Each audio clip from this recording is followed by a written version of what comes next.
Hello, welcome to You Can't Get to Heaven in a Miniskirt. My name is Sarah, and I am one of your hosts. And I am Jessica, and I am the other host.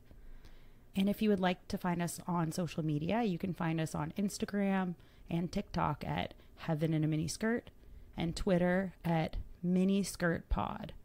Or you can also visit our website at heaveninaminiskirt.com. So right, find us on social media, and you can join Club V. Club V. Yeah, it's a monthly subscription to help keep you all pure.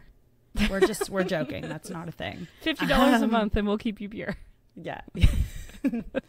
No, this is not your virginity pledge support group. Not here, not now, not ever.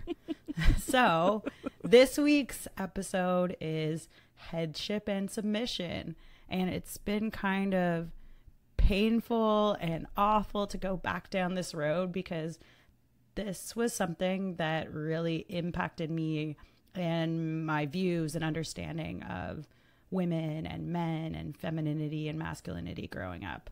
So I'm sorry that I made you do this. And no, I was just like, I said to my partner today, I was like, I'm going to be so glad to get this over with because it's so frustrating, like watching videos and seeing that this is still something that is widespread within evangelical communities today. Yeah. When I started researching for the podcast, I noticed that a lot of things that I was like, oh, people don't do this anymore. I noticed that people still do these things. And you're like, oh my gosh, like this is still happening. I just don't have this in my algorithm on social media, or I'm not looking at these videos, but it's still very much alive. Yeah. So I thought that this week, instead of doing story time at the end, could we do story time at the beginning? Absolutely. Because kind of one of the most important things to really understand the word and the Bible's view on men and women is to go right back to the beginning, or their beginning, Genesis 5,000 years ago. That's when the world began, right? The earth is only 6,000 years old. Yes. Duh. Yes. And women came from man. So I'm just going to pull this up on Bible Gateway.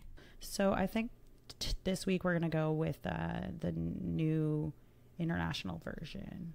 All right. Welcome to Storytime with Sarah. And we are going to be looking into the beginning, creation, the creation story, the foundation for creationism, which is now taught in science classrooms in some states. I'm going to be skipping around parts of Genesis right now because I'm really more interested in the parts that have to do with gender and male and female roles. So in the beginning, God was creating all kinds of things. He separated the dark and the light, and then the earth and the water, and all these things were good. And then last up in Genesis 1, it says, God created mankind in his own image. In the image of God, he created them, male and female. God blessed them and said to them, be fruitful and increase in number, fill the earth and subdue it, rule over the fish in the sea and the birds in the sky, and over every living creature that moves on the ground. So this first part of the story, Genesis 1, pretty egalitarian. God created men and women in his own image. And you'll find that a lot of people that are more egalitarian within the church will go back to this verse a lot. So now we're going to see the next step, Genesis 2, which things get a little spicier in Genesis 2. So God basically made everything, and then they're in this beautiful, perfect garden, and there's all these animals and Adam. And Adam was lonely. So the Lord said, poor Adam. It's not good for man to be alone. I will make a helper suitable for him. And now the Lord had formed out of the ground all the wild animals and all the birds in the sky. He brought them to man to see what he would name them. So no suitable helper was found. So all the animals were not smart enough. So God put Adam into a deep sleep and performed the first surgery by taking out one of his ribs. And then he closed up the flesh and he made a woman out of the rib that was taken from man. And then he said, this is now bone of my bones and flesh of my flesh.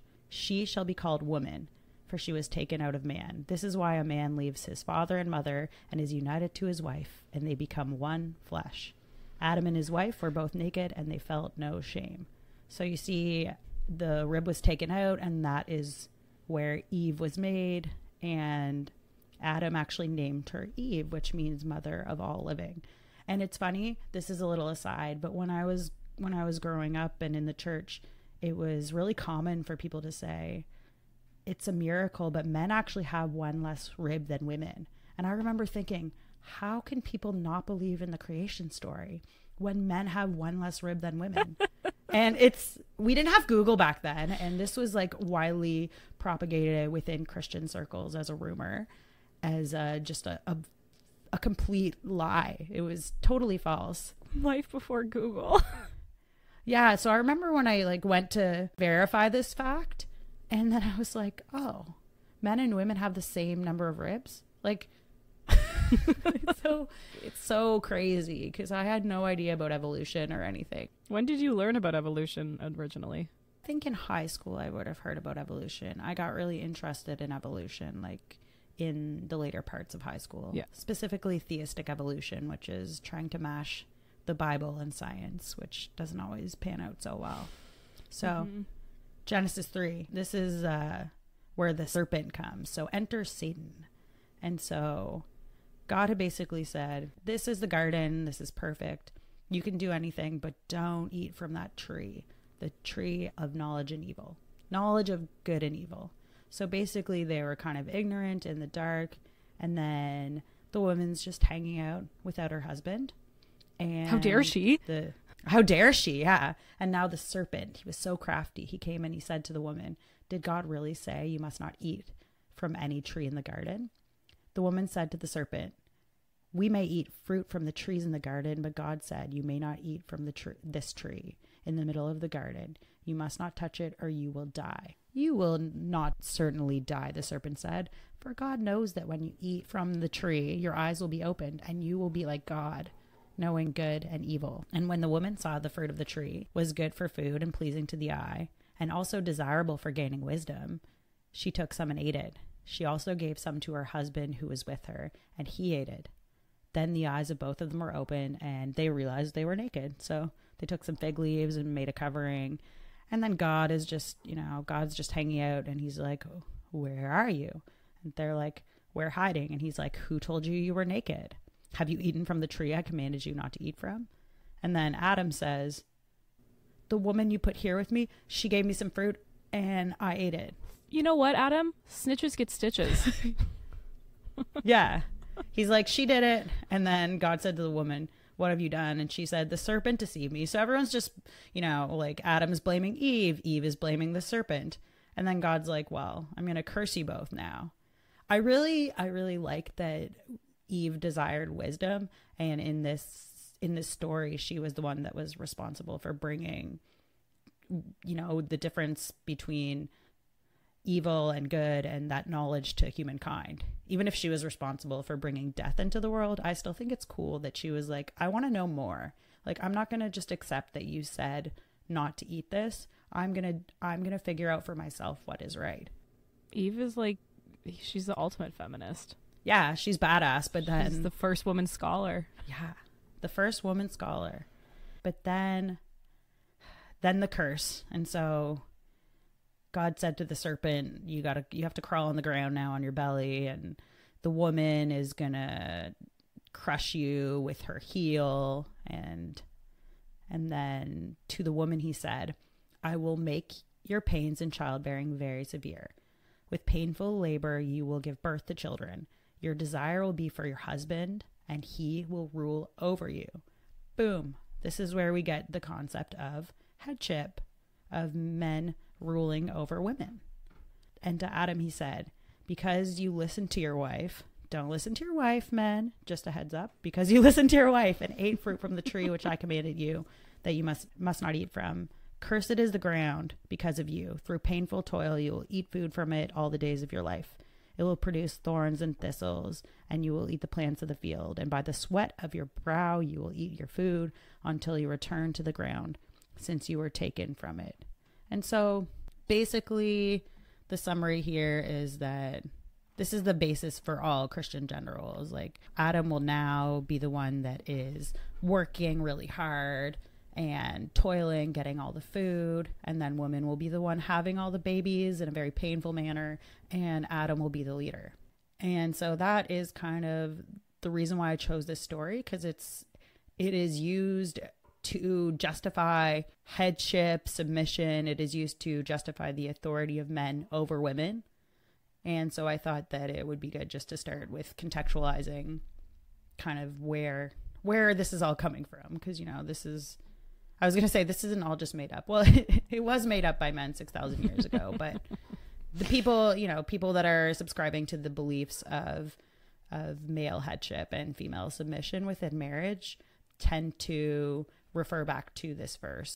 And they actually believe that it happened. And then the Apostle Paul, who is a big old sexist, refers back to the fall of man and Adam and Eve in the New Testament as well. And we're going to be diving into the word a little more than last time, but diving into that scripture, diving into the word, and also talking about some of my experiences with male authority. And this story makes me feel so icky inside, and I've heard it a million times.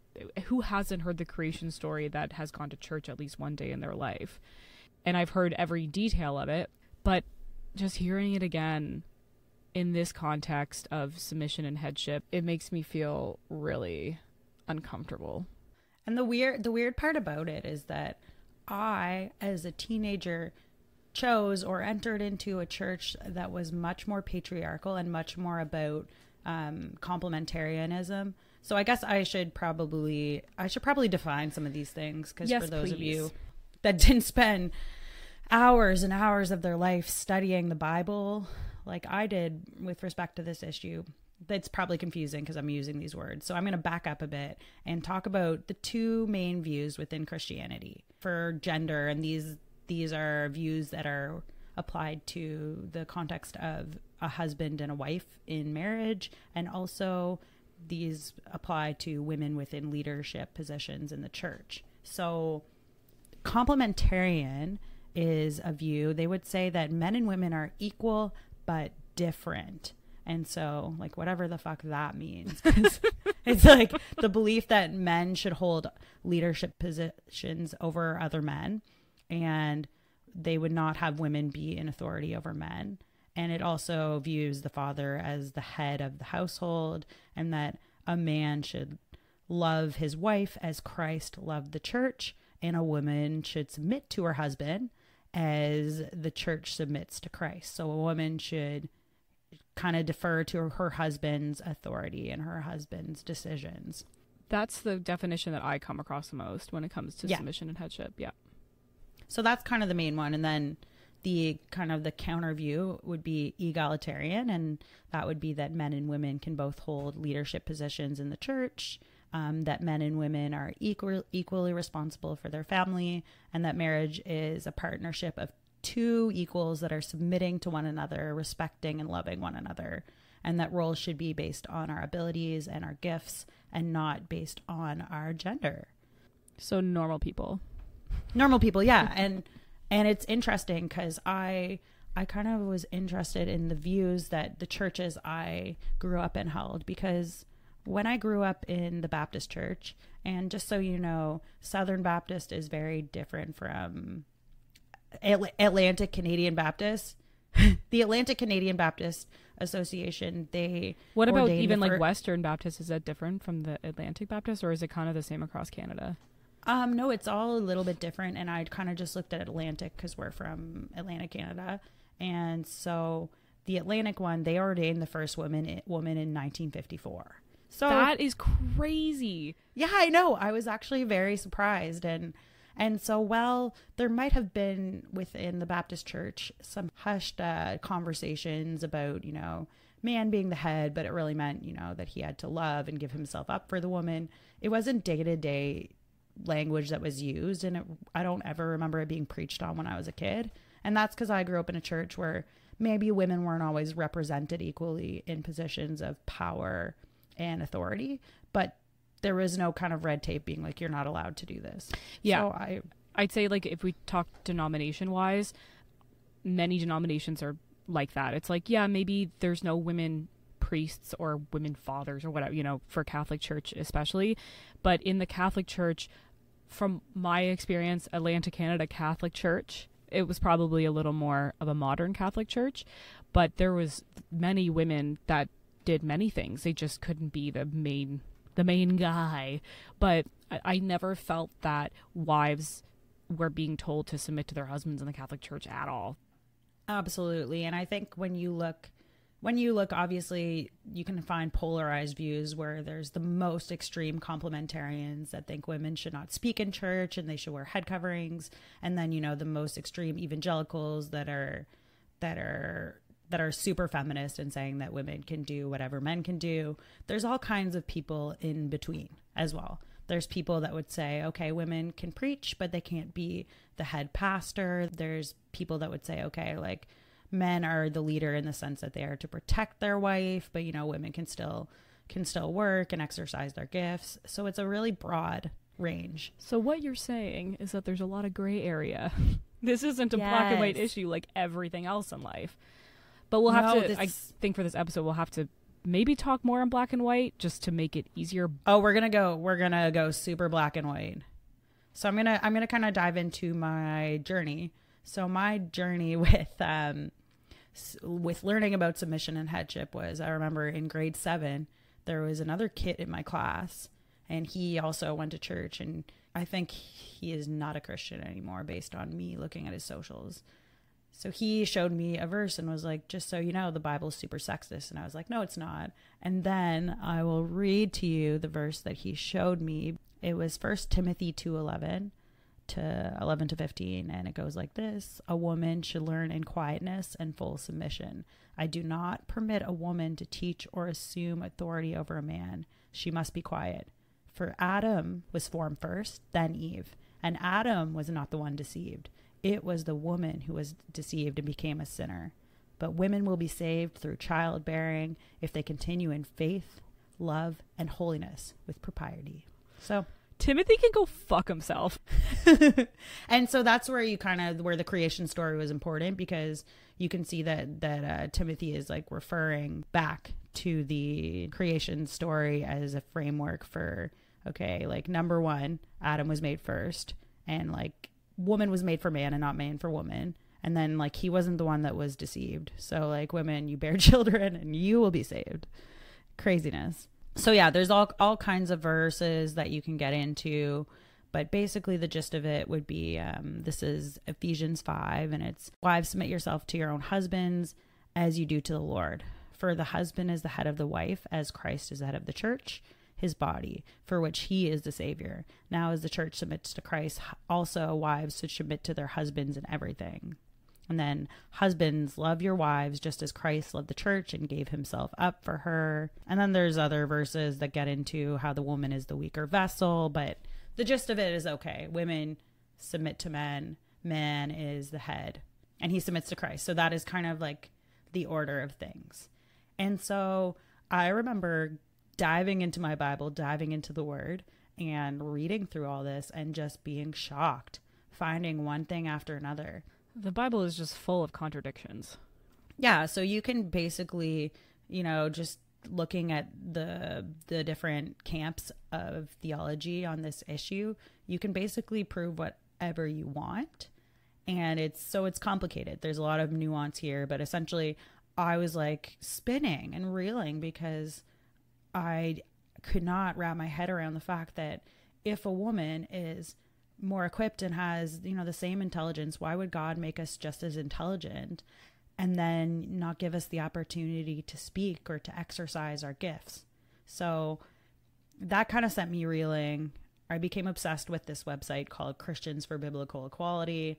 They are still going. You can check them out. They're not in favor of gay marriage or anything to do with queer theory, really, but they are more woke in the sense of they give men and women in heterosexual relationships a level playing field. So that website I became obsessed with. I was looking at all the counter arguments, but then somehow through a group of friends, when I was in like grade 10, 11, I started going to this church that was affiliated with a group of churches called New Frontiers. And they started in the United Kingdom. You also went to this church a bit with me. I did. And they had a very different view on gender than how I was raised. And they were very vocal about it.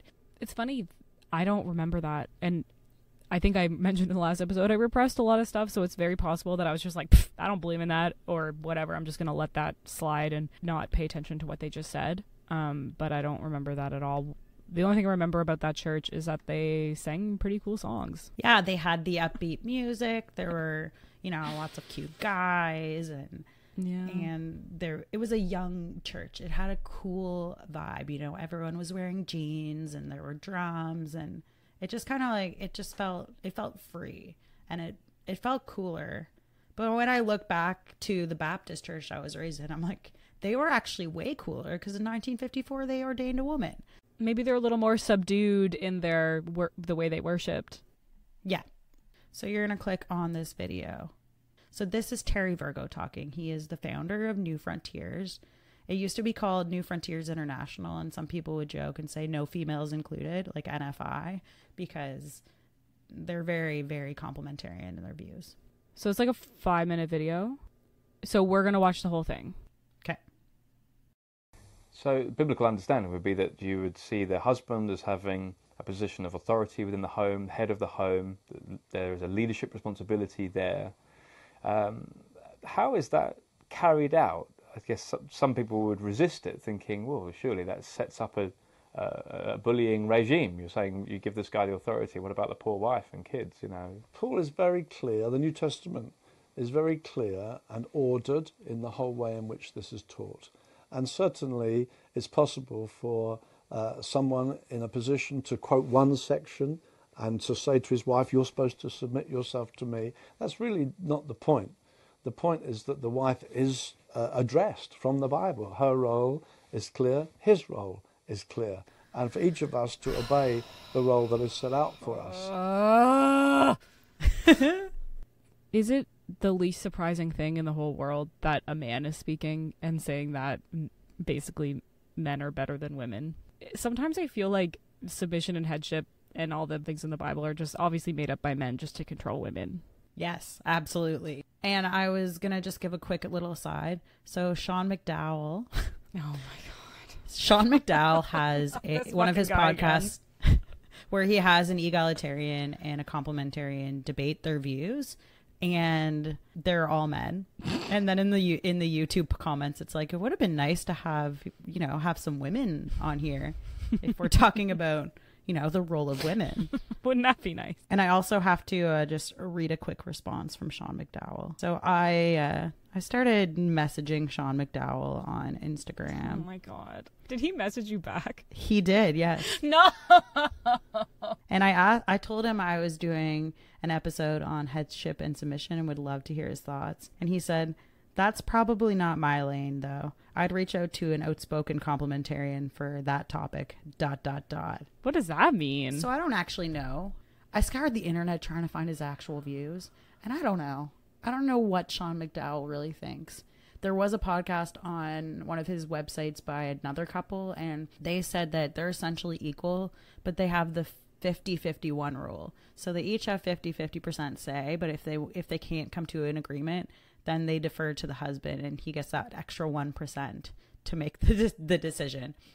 Yeah, so I think Sean McDowell likes being controversial, but only with certain topics. I think that he doesn't want to touch this. I can see why a lot of modern pastors that are trying to, be hip and cool and relatable. Hello, fellow kids. Yeah, like they can talk about things like homosexuality being wrong, but they need women. Like women make up like 70% of church attendance, and the women of now, women in 2022, a little less submissive. So I feel like they have to kind of reframe and rebrand and just kind of avoid talking about submission and headship. Okay. Terry Virgo gives zero shits, though. We can continue with him. He's happy to talk about it. I hate this guy so much. Godly elders, responsible church leaders, will encourage people who say, we're going to get married. So, oh, well, we would love you to come through our marriage preparation program where we sit, look at the Bible together. What do we feel about what the Bible says about these values?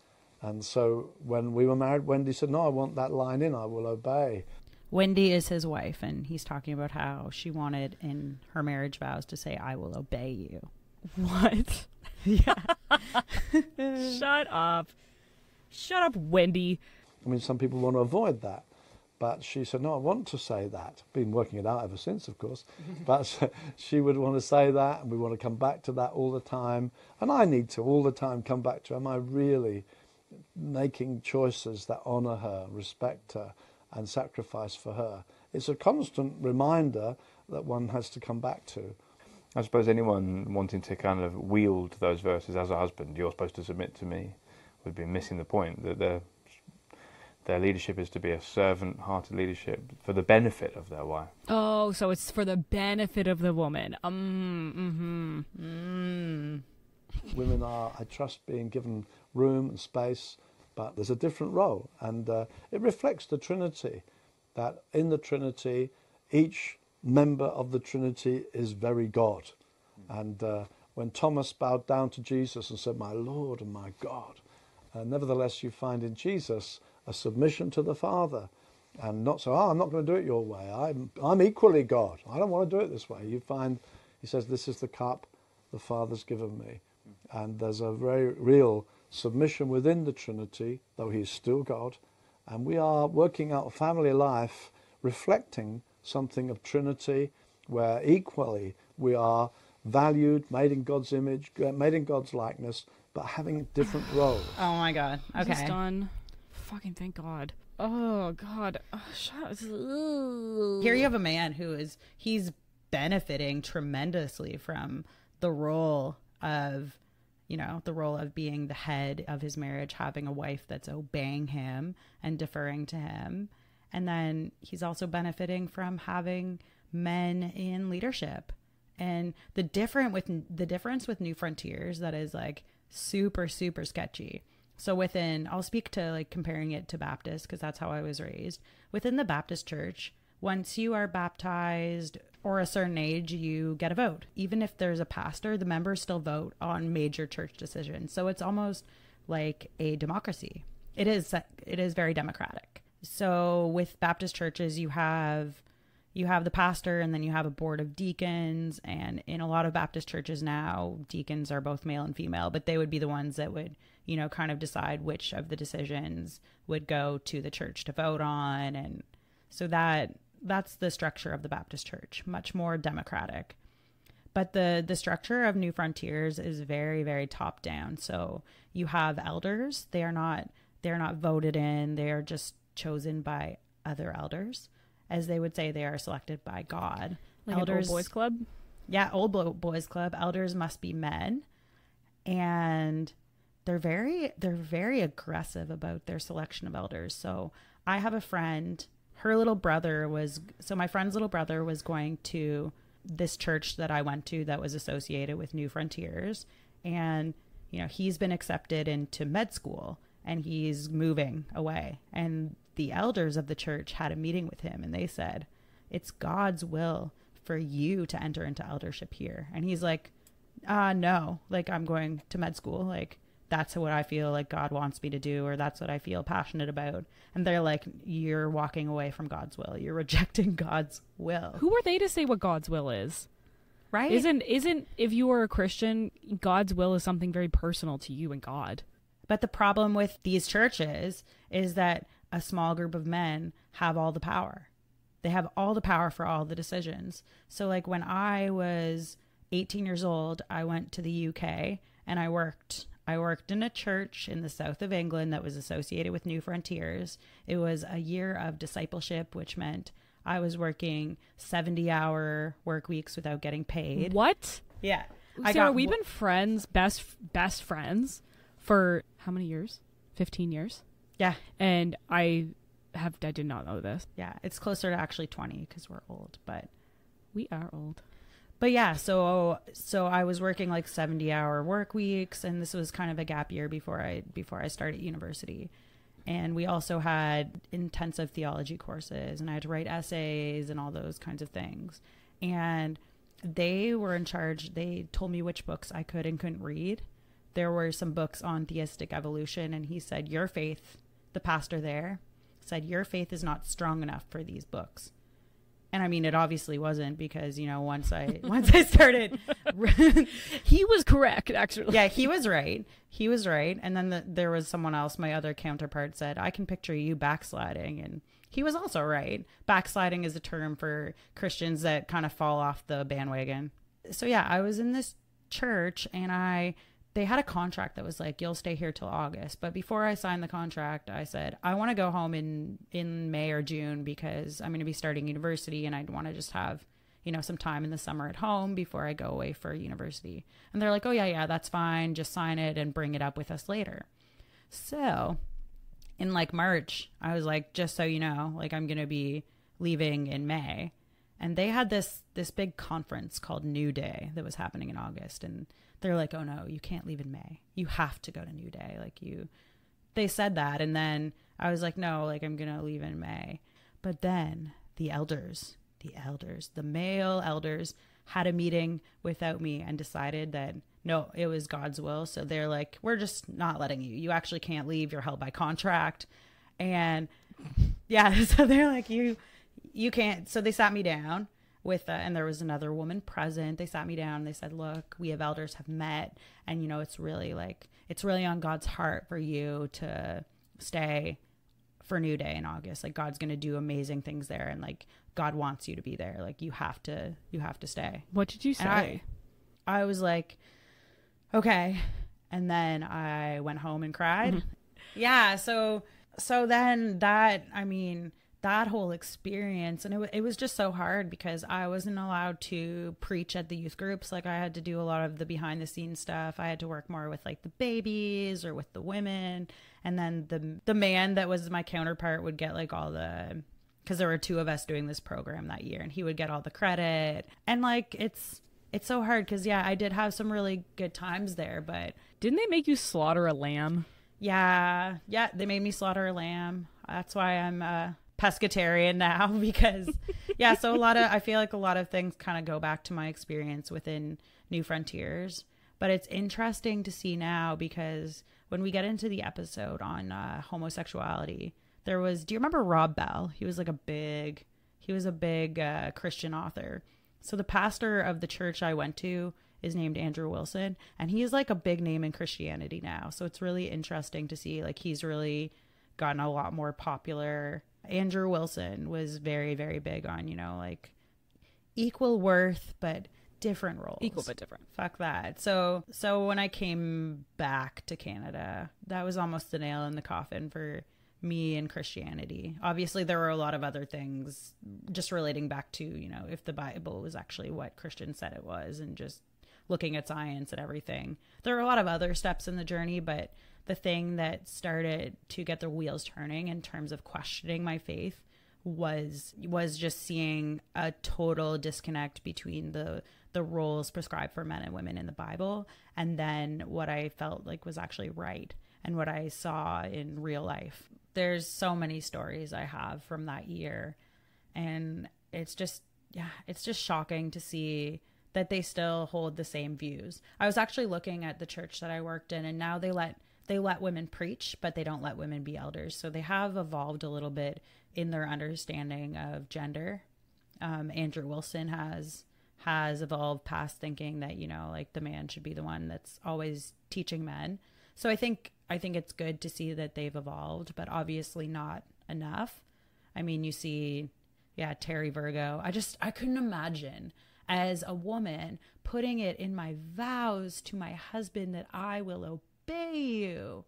Like, I want to hear your view on this a little bit, because I mean, you're in a heterosexual marriage, but your role is very it's kind of traditional roles, but not in the sense of like headship and submission. If you want to get into things a little bit, I'd love to hear like your reaction to these things.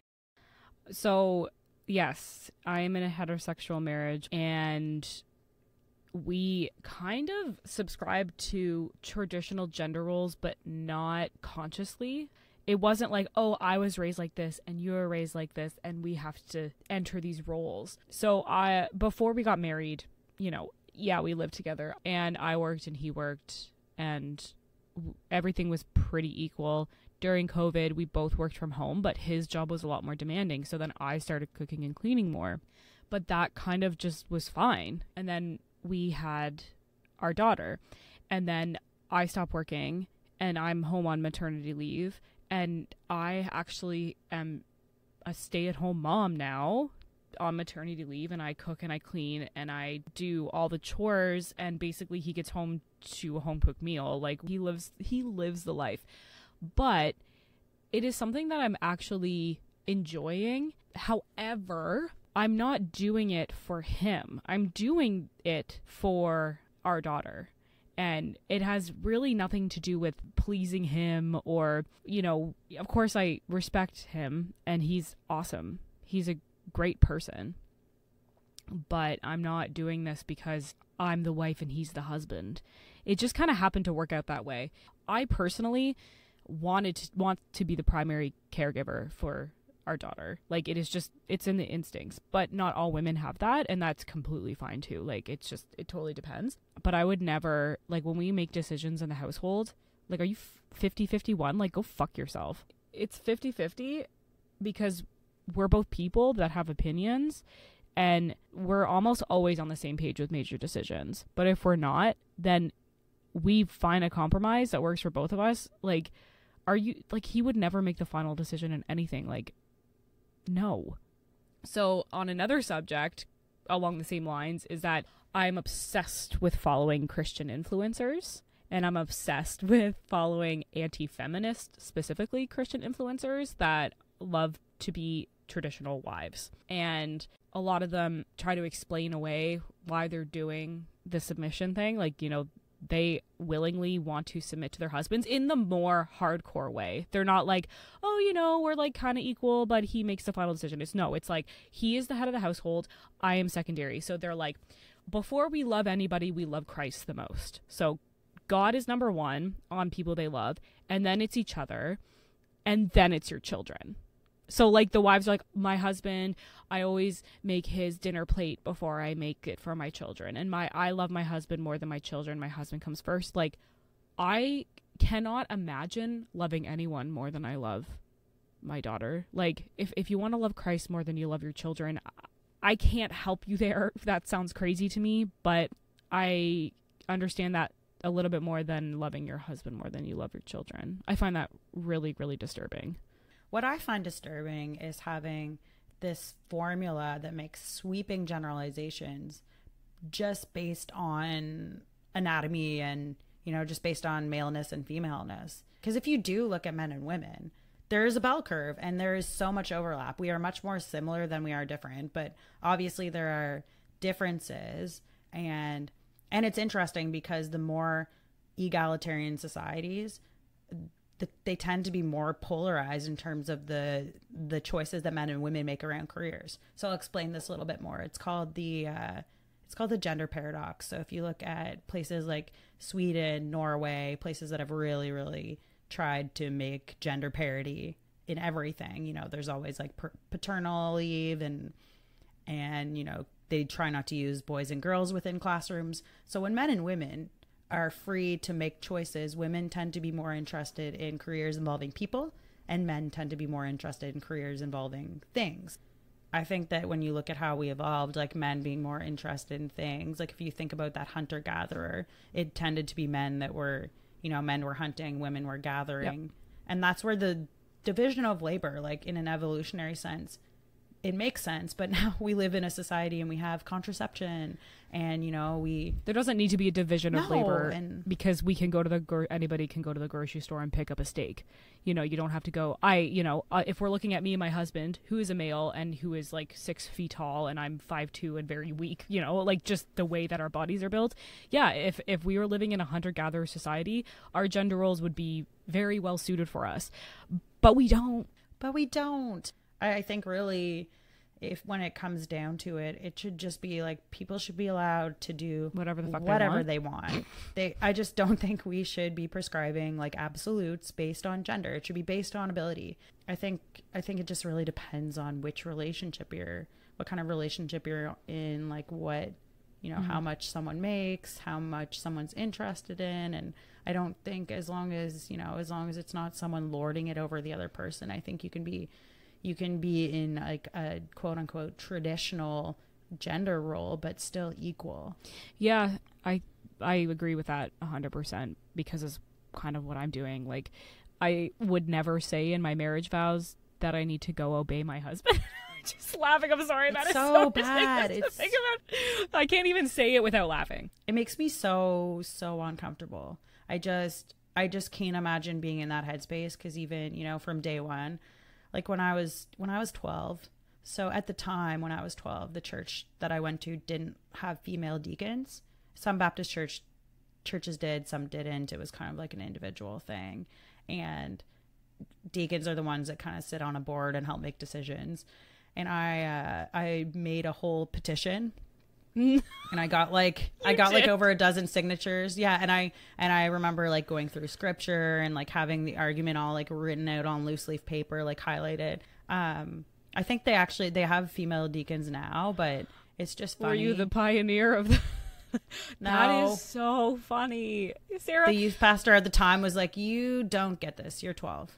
Like, you care too much. Like, when you're older, you're going to understand. And I'm like, yeah. No, and you guess what? You're older and you still don't understand. Yeah, and I don't understand. I mean, I understand conceptually. Like, I can see their point of view, but I can't imagine. I've known you since we were 12. Yeah. And I didn't know any of these things about you. Yeah, I was like reading like theologians, like this is like your secret little life. Like I was reading like on Christian feminists, and I was going on all these like forums, because this is before there was really like a centralized, I don't know, like there wasn't Reddit, there wasn't social media in the same way, there wasn't Facebook, and I was just going on all these random like forums and like emailing people and talking about this.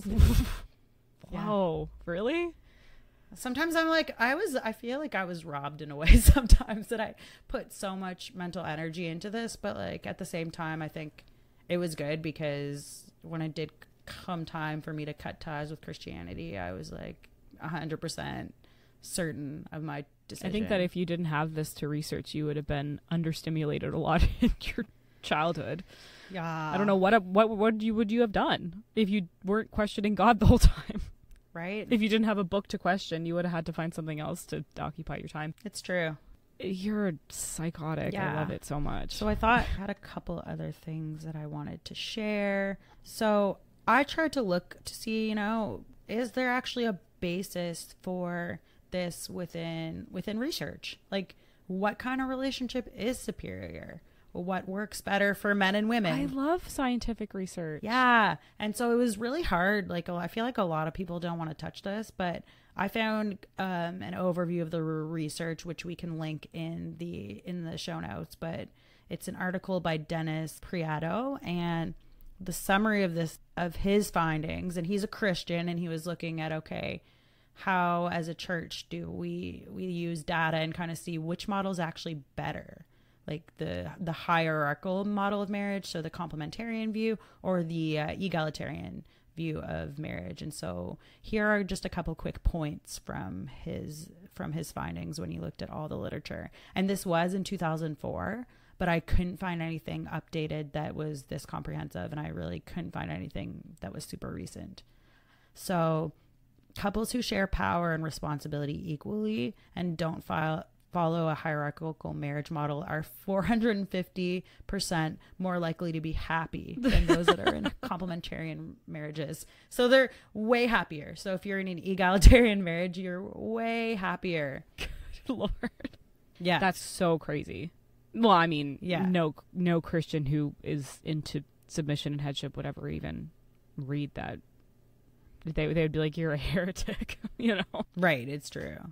And couples that were in traditional marriages, they experience more spousal abuse. I have heard that. Yeah, more than egalitarian or atheist marriages.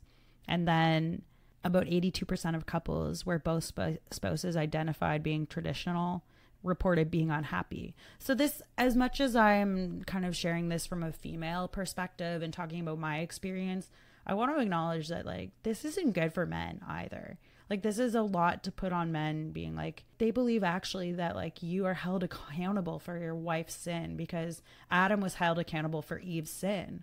And it said that the sin is through Adam's bloodline. That is what's said in scripture, not through Eve's. So man is accountable for not just himself, but for the woman and for the children. Like that's a lot. They have to feel shame for things that they didn't even do, and they're already feeling enough shame as it is. So that's like that's a big burden. And it's just such an unhealthy dynamic, because it opens up the door for abuse. I'm not saying, I know there are tons of the vast majority of traditional couples that have those gender roles. There's not abuse, but I can see how it can open the doors to it. Do you know anybody that embodies these gender roles, like anyone our age? Yeah. And so I know someone who is married to her husband, and she like posts things on Facebook being like, I'm so blessed to have such a great leader for our family. And she, it's kind of your classic, like she's a stay-at-home mom, and she's got a quiver full of kids, and she's homeschooling. And so, yes, I definitely still see people that are ascribing to those kind of gender roles. I do think it's less and less. What denomination is she a part of? It's some non-denominational, like, I don't know, some little tiny church that meets at like a community room, and yeah, those are the worst ones. I know it's worse. It's worse than New Frontiers, because like New Frontiers was like, women can work. Your children can go to public school. So yeah. Thanks, New Frontiers. Yeah, so there are, I just want to say, I know I've said a lot about New Frontiers, but there are churches that would make New Frontiers look super woke. So I went to a church once. I had a friend that was raised Brethren. So the Brethren church, they don't have a pastor. All the men 12 and older, 12, so all the boys 12 and older take turns preaching. So a woman can talk during church. They can't lead worship with music. so you can have a woman with a fucking PhD in theology, but then they're going to be like, this 12-year-old boy whose voice is cracking can talk. Oh my God, I'm sorry, but imagine being a 12-year-old boy and you have to lead a service. Oh, that'd be horrifying. Yeah. And it'd be horrifying to listen to, too. And women also have to wear head coverings, too, in that church. So I went once with her, actually, when I was in high school. What kind of head covering did you have to wear? Some of them had, like, these doily things, and I wore, like, just, like, a beanie. What? Are you serious? Oh, well, there you go. Whoa. Okay. So back to what we were talking about. So you said that there's churches that make New Frontiers look super woke. Yeah. And that, well, I mean, a lot of cults make this kind of stuff super woke, right? Like there's obviously denominations of Christianity. There's a huge spectrum. Oh, yeah. But New Frontiers, I'd say, is more towards the crazy end. It's definitely very complementarian. It's just not the craziest. And I kind of, not respect, that's probably not the right word, but I like that they're upfront about it. Because I feel like there are other churches that maybe have those views and they're like, we're just not going to talk about it. And it's like so swept under the rug. And it's in the underlying current of the culture of the church. Yeah. Okay, so we'll give them like only a tiny bit of credit that they're open about it, but I don't think that excuses the fact that they do that. Oh, yeah, absolutely not. Like I remember sitting with them, like sitting with like one of the elders and his wife and hearing, about their roles within their marriage. Because for them, it's not just about male and female roles. It's about heaven and hell. Like I have some quotes for you to read. I'm going to send you a quote, okay? Okay. So John Piper is a theologian and pastor for Bethlehem College and Seminary in Minneapolis. And he has a very, very complementarian view of marriage. Quote, headship is the divine calling of a husband to take primary responsibility for Christ-like servant leadership, protection, and provision in the home. And what are your thoughts? I don't like that. I don't like servant leadership, excuse me. Like, I mean, this is no different than anything we've talked about. It's just What are your thoughts on it? My thoughts are that it's just like when they say divine calling, and that like they have to take, again, it's taking that responsibility that men are going to be held accountable for what women do. Like, it infantilizes women. Yeah. And well, obviously they're saying women are inferior to men and that we're basically servants.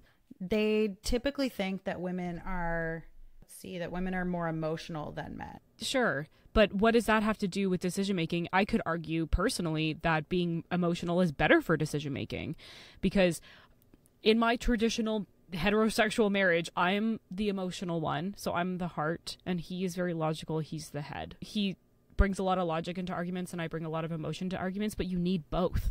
Oh, absolutely. But my decision-making ability is not hindered by the fact that I have emotions. In fact, it probably helps a lot because I can see things that he can't in decision-making. Yeah, and I mean, I think that it's funny that we view emotions as a bad thing, because if you want to use the word emotional, like, men tend to actually be more emotional than women. It's just in the form of anger. Yeah. Emotion sets up differently, right? Mm-hmm. It's funny that people are like, oh, women shouldn't be the leaders, but you look at most wars ever, and they have been caused by men. I'm not saying men shouldn't be in positions of leadership. Absolutely not. I think the differences in general between men and women, I think that it's good that you have different types of people to see things from a different perspective, and you need those voices across every walk of life, right? Politically, and I would argue within religion, because the way that religion has been used to propagate sexism and homophobia, transphobia, racism, it's like every kind of ism and phobia. You can look to the Bible and prescribe it based on a set of verses. Like, for instance, in Ephesians 5, when at first they say everyone needs to submit to each other, but then they go around and afterwards Paul talks about specific roles. He talks about women submitting to their husbands. It talks about servants obeying their masters, children obeying their parents.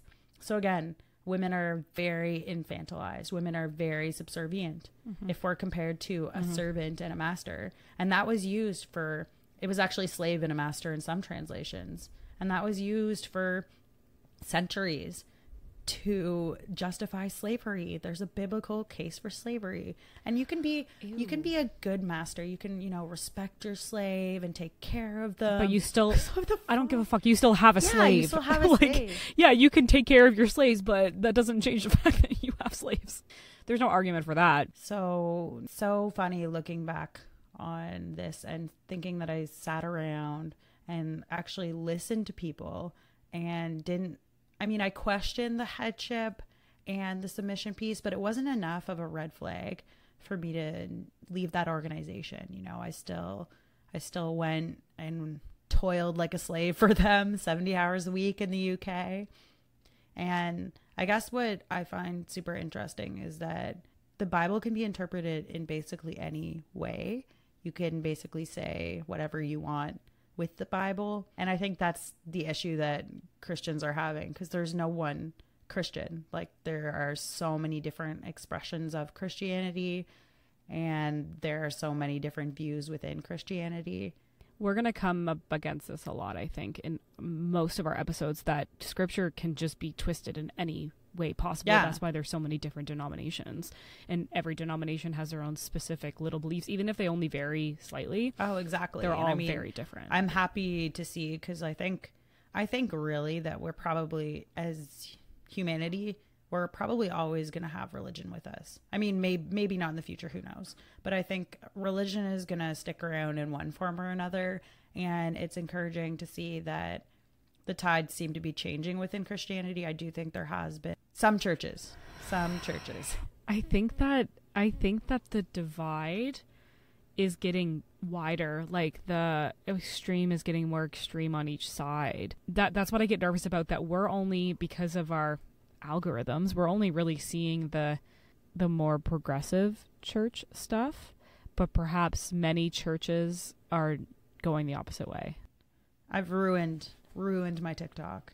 The algorithm is ruined. Now I'll just be like scrolling through and there's like fall outfit ideas, cute lesbians living in a van, and then it's like some dude talking about how, you know, how men are meant to be the protectors and providers of women. And I'm just like, who does your TikTok think you are? I know. Someone who's like, well, who does my Google think I am now?